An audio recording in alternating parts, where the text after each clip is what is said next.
Morning guys. Ayan, so pauwi na tayo ngayong araw na to. Ayan, so punta lang akong parking. Kunin ko lang yung sasakyan para dadaling ko na lang doon malapit sa cabin namin. Ayan. So hindi tayo lalapit dyan kasi sabi, nangahabol daw. Huwag naman sana tayo habulin. Kaya iwas tayo ng konti. So balik kagabi nga guys, kung napanood yung vlog namin, yan, nag-bonfire kami. Banding ulit with Julius. Kwentuhan. Nakakaingat. Pasensya na. Nasa lamig din. Tapos may dala pa akong bit-bit ko ang mga ibang gamit namin. Ganda dito guys. Sulit yung binayad mo. Tapos yung lake sobrang ganda. So guys, tingnan nyo yung window natin. Frozen. Po-frozen siya. Ayan. Ito, kaya na siguro ng ano yan, ng ating pang is-is.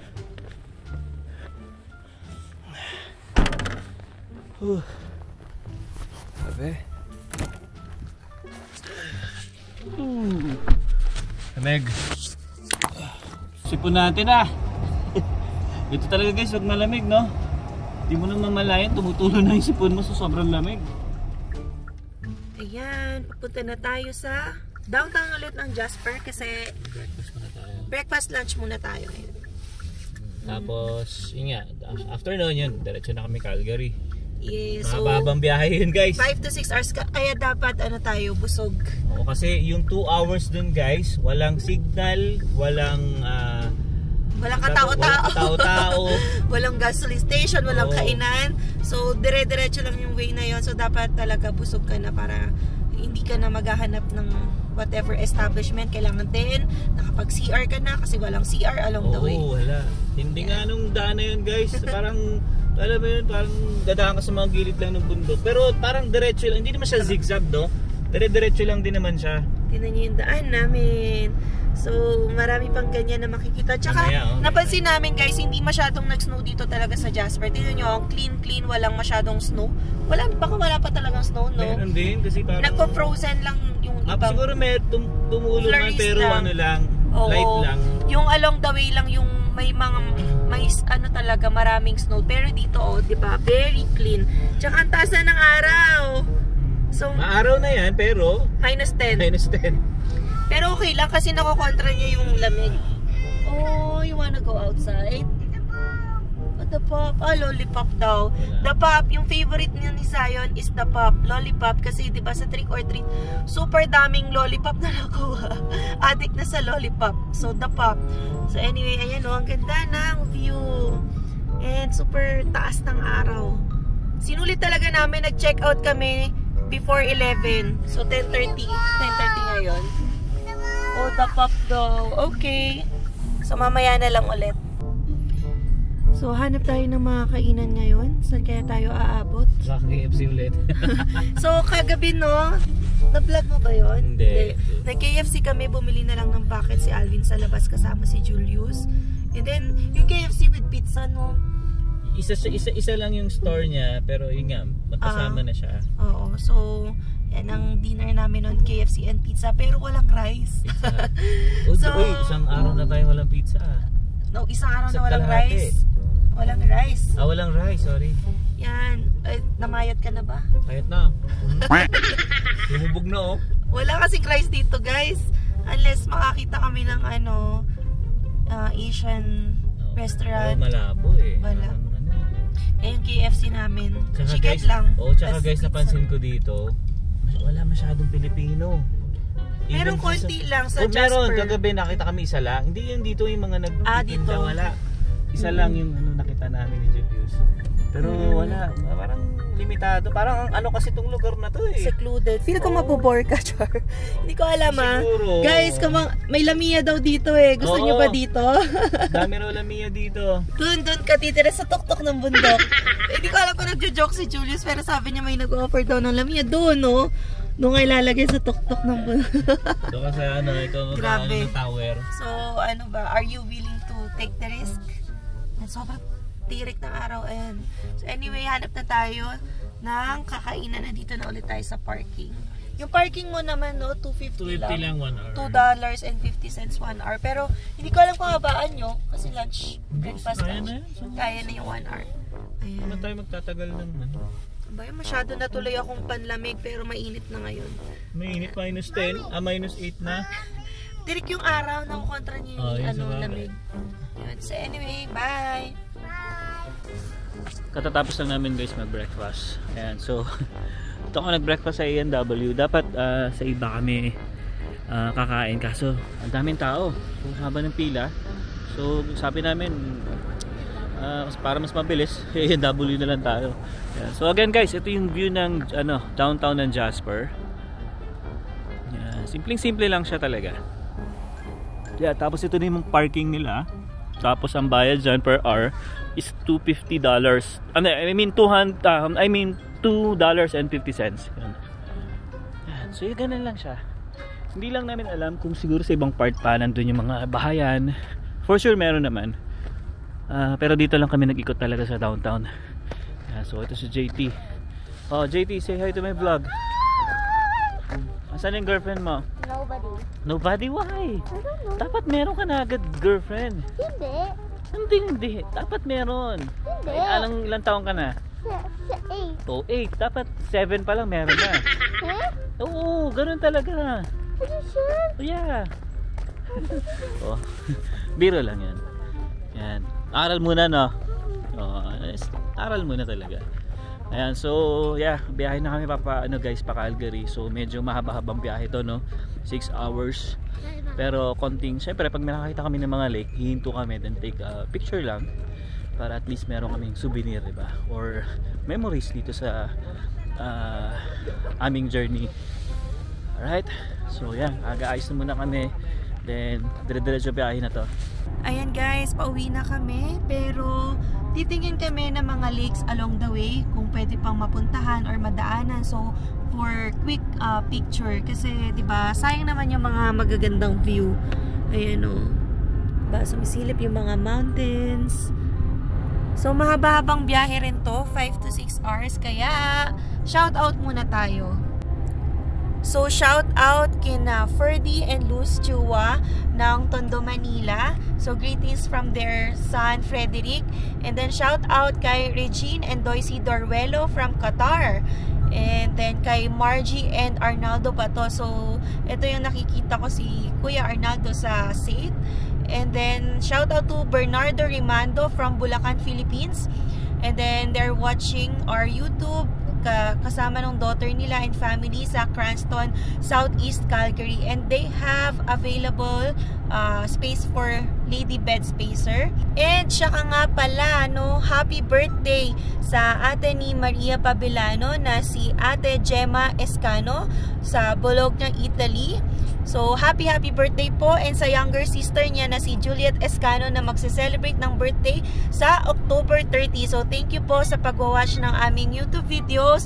And yan, kasunod mo lang pala ng birthday si Alwin, which is magse-celebrate ng birthday sa October 31. So, salamat po sa lahat ng mga subscribers, sa mga viewers ng aming YouTube channel. So, nakaka-amaze lang na kung saan-saang bansa nakakarating yung videos namin. Kaya tinatanungan namin kung mga taga saan kayo, kasi 'di ba nakakatuwa lang na kahit sa anong bansa, mainit man yan, malamig, sa Pinas man yan o sa ibang bansa, yan nakakarating yung YouTube channel namin. Kahit yung mga content namin, it's all about our life here in Canada. So thank you po.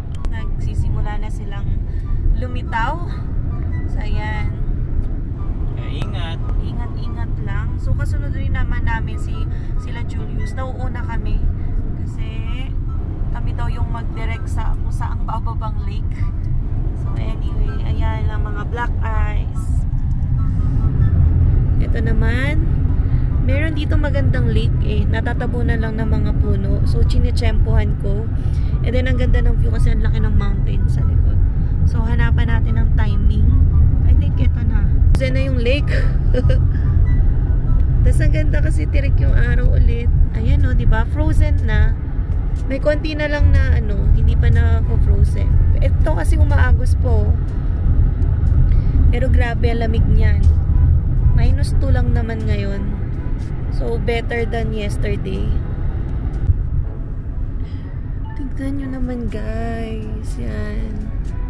Ang mga frozen lake at yung iba, konti na lang ang natitira.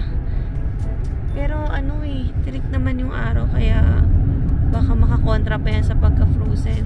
So, meron kaming pinuntahan dati, frozen lake, yung mga Lake Louise, tapos sa Abraham Lake. Ayan, ito frozen. So, kung natatandaan nyo, sa Abraham Lake, makikita nyo doon may mga bubbles na trap doon sa frozen lake. So, maganda puntahan yun. Pero, hindi pa ngayon kasi hindi pa siya ganun ka-frozen. Baka malaglag kayo. So, maganda puntahan siya sa January or February kapag pumapalo na ng -20, -40 yung temperature. And guys, tingnan nyo naman. Naggagandahang bundok. Tapos may snow pa. Kaya mas lalong gumanda yung view natin. Yan. So, ngayon guys, alalay pa rin tayo kasi nga medyo madulas yung daan. Black ice yan kung mapapansin nyo. Mahirap yan. Kaya tinan nyo nasa unahan ko, halos hindi rin sila nag-overtake, baka kasi pag alam nyo na, pagka binilisan mo at baka dumulas, nako, delikado, babagsak ka dyan sa sa ilalim na yan, sa gilid na yan. Kaya mabuti ng dun tayo sa sa safe. Kaya makakarating din naman tayo sa pupuntahan natin Kaya dito sa kaliwa na guys, ang ganda rin yung view dito. May lake din dito sa kaliwa natin. Nice, ganda galing ni God Pasipin niya nagawa niya yan.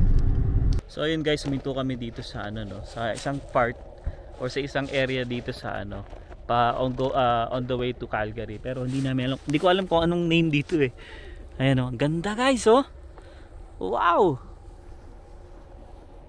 Wow, ang ganda. Picture tayo baby.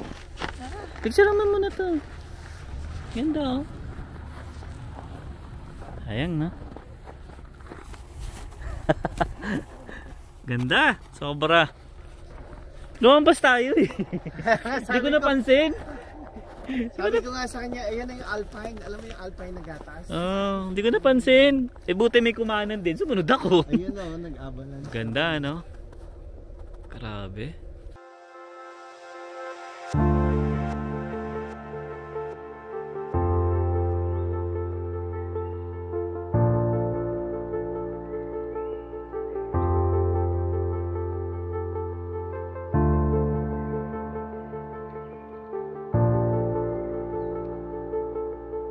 Glass. Baby, yan yung glass. Sarado kasi, sarado for winter. Ito yung nilalakaran. Yun pala siya. Yan lang pala yun. Oo, maliit lang pala Balik kami sa summer, next year. Pero nakakalula yun. Yung iba hindi makalakad dun. So yun na yun yung parang talaga. Oo. Yun yung parang ice field. Sikat nga raw. Oo, ice field. Maliit lang pala siya, Oo, akala ko mahaba. O baka may iba pang place. Pero yun, ganda Ganda. Nasa taas kami kaya nakikita namin. Overlooking. Ganda. Picture natin.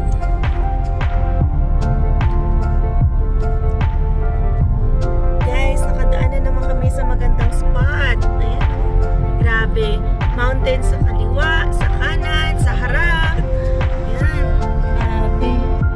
So, puting-puti din. Ang ganda nasa harap namin. Yung beauty talaga. Ayos. May pa ba dyan? May tumitira? Doon ba sa Jasper, yung sinabi namin sa inyo, may nag-offer daw ng Lamia. So doon daw sa sa may Jasper, sa may tuktok ng bundok, may nag-offer ng Lamia. Baka gusto nyo. Ikaw guys, tagabantay ng tower sa taas. Oh, yun yung sinabi ng tagabantay ng tower, taga-ilaw kapag may dadating na May blinker kasi yun. Ayan shit. Palapit tayo ng palapit. Tapos baby, Columbia Ice Field. white na. Kunang kulit. Grabe ang ganda. Muna appreciate namin to ngayon. Kasi nung papunta kami, madilim na. So hindi namin nakita yung effect ng white, ng snow.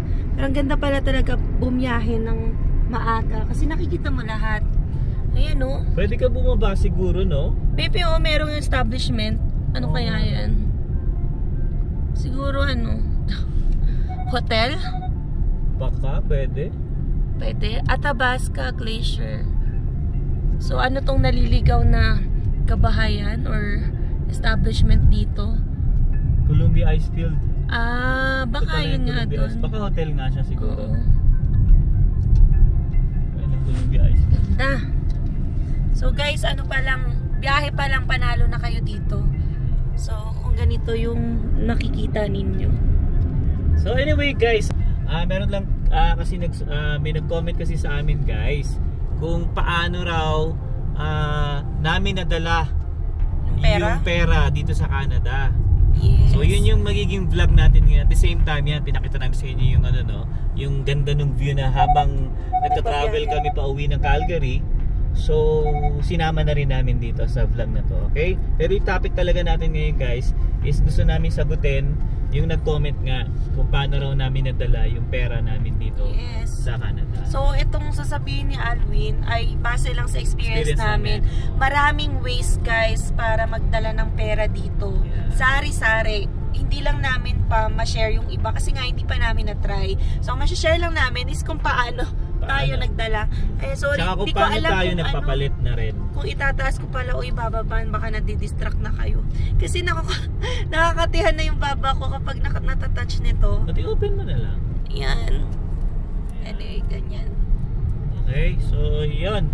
Sagutin natin yun guys, no? Kasi alam ko marami rin sa inyo yung gustong malaman kung paano namin nadala yung pera or paano rin kami nagpapalit ng peso to Canadian dollars. Yes, ayan.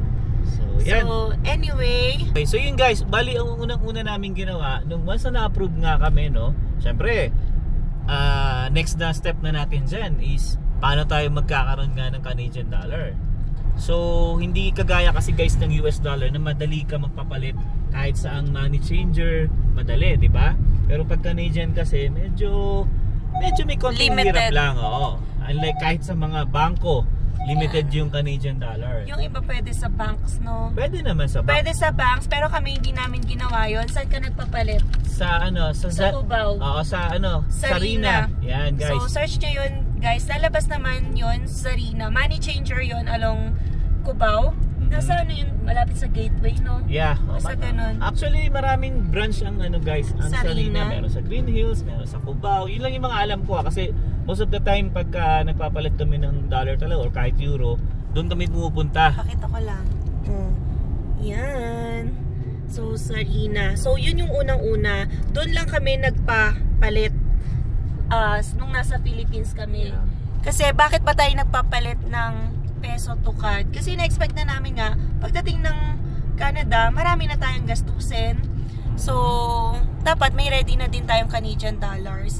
And hindi namin inubos yung peso namin na. Nagdala rin kami ng peso bago umalis kasi ina-anticipate rin namin na magbabayad kami sa porter. Yeah. So, wag nyo lang din ubusin yung peso nyo. Oh, pero wag naman masyadong malaki din yung i-save yung ano or itiran yung pera na peso kasi hindi mo na rin magagamit dito yon. Yes. Parang sa akin ata, parang 5,000 lang ata yung tinira ko sa akin. Oo, sa wallet. 5,000 pesos. Yes.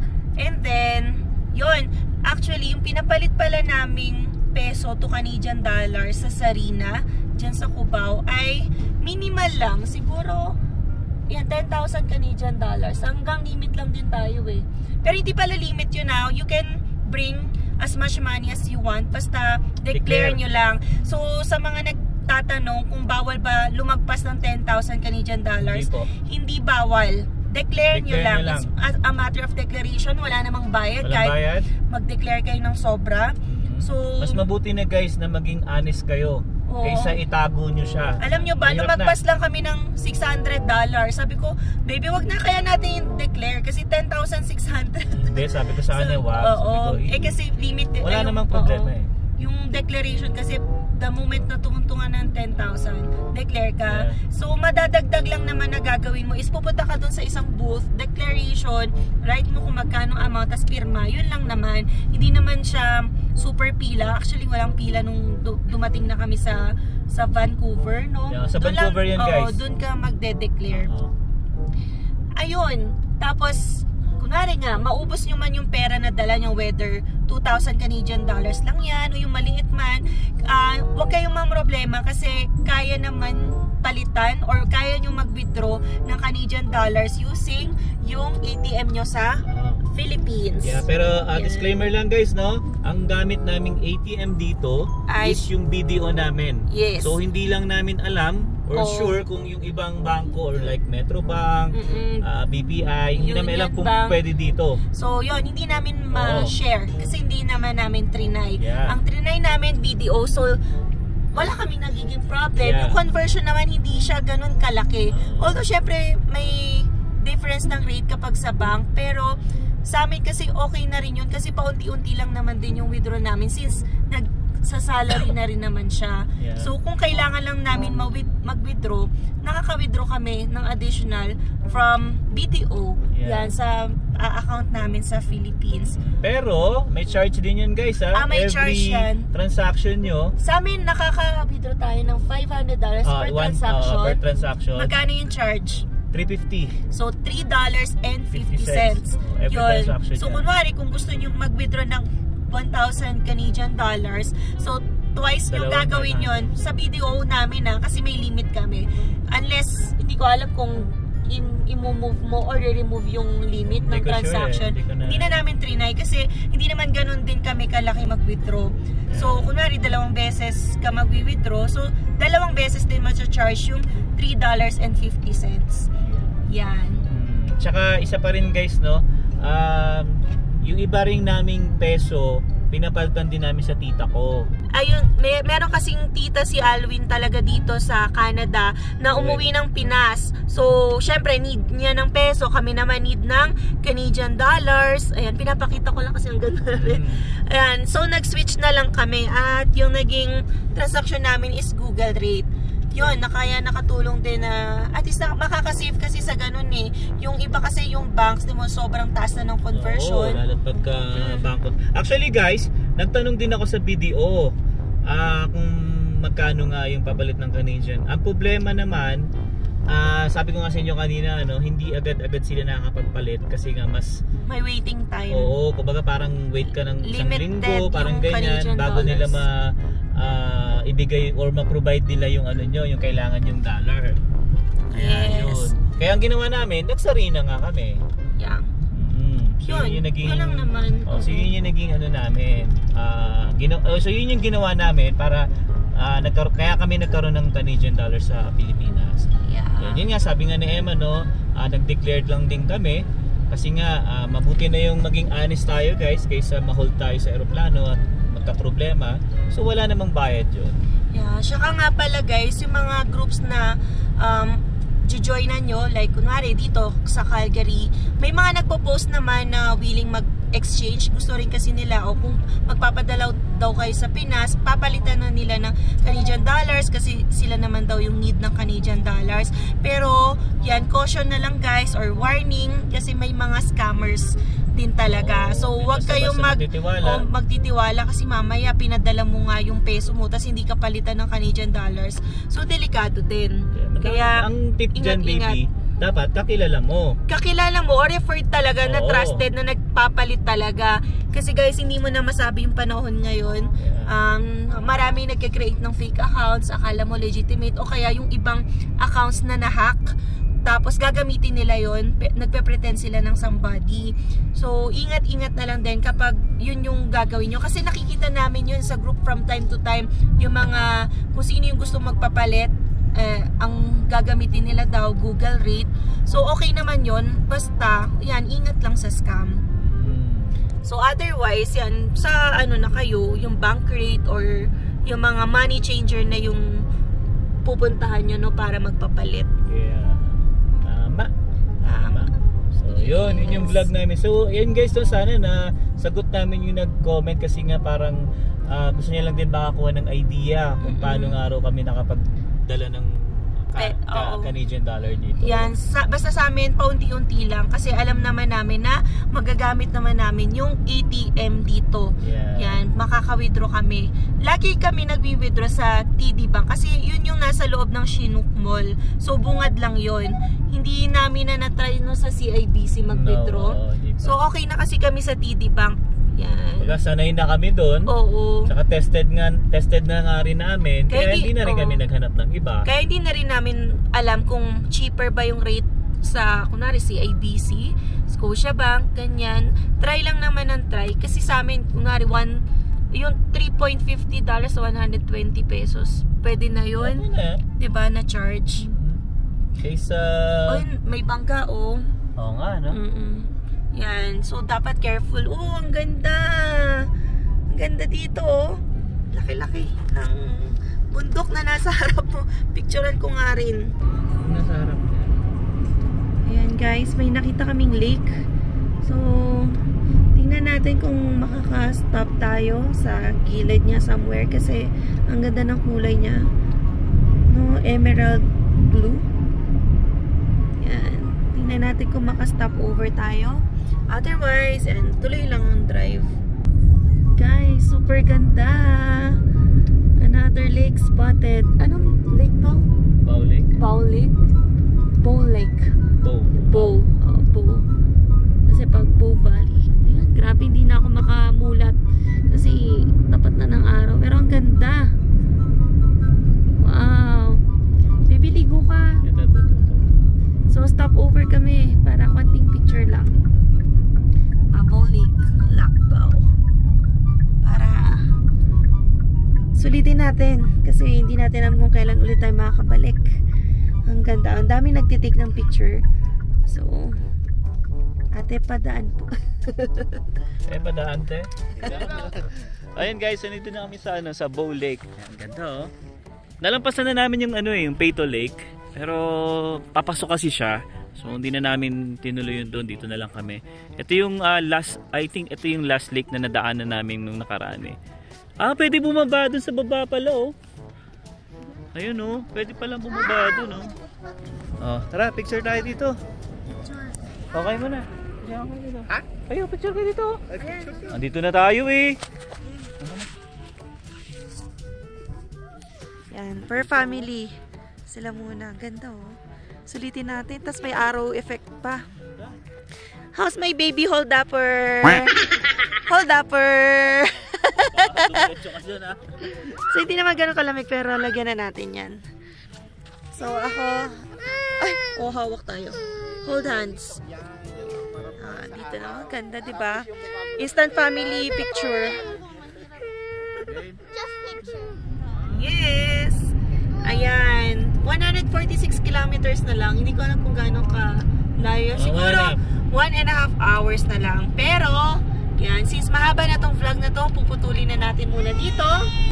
So, I hope nag-enjoy kayo sa aming vlog. So, if you have any questions, please feel free to comment down below. And comment nyo na rin kung taga saan kayo para alam namin kung saan nang aabot ang video namin. Okay, so see you in the next one, guys. Peace!